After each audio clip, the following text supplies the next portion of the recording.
ಇಲ್ಲಿಗೆ ನಾವು 800 ಮೀಟರ್ ಬರ್ತಿರಲಿಲ್ಲ ಸರ್.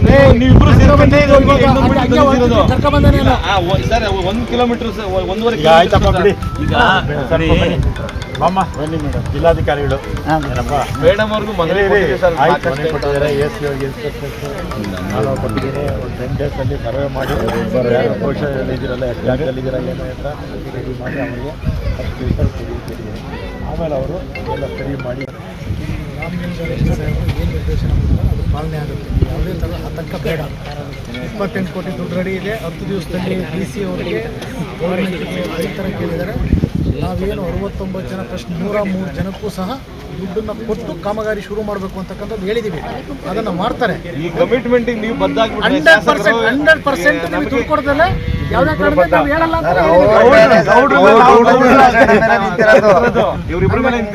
ಹಂಗಾಗಿ ಖಂಡಿತವಾಗ್ಲೂ ಇದನ್ನ ಏನು ಪರಿಹಾರವನ್ನು ಕೊಡಿಸಿ ಕಾಮಗಾರಿ ಶುರು ಮಾಡಿಸ್ತಾರೆ.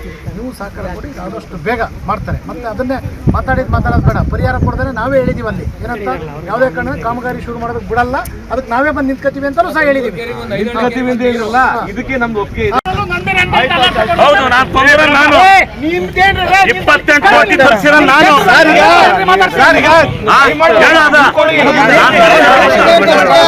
ಬರ್ತಾರೆ ಸರ್. ನಿಮ್ ಕೈ ಮುಗಿತೀನಿ ಸರ್. ಆಯ್ತಾ ಸರ್? ಶಾಸಕರು ಜಾಗ ಬಿಡಿ.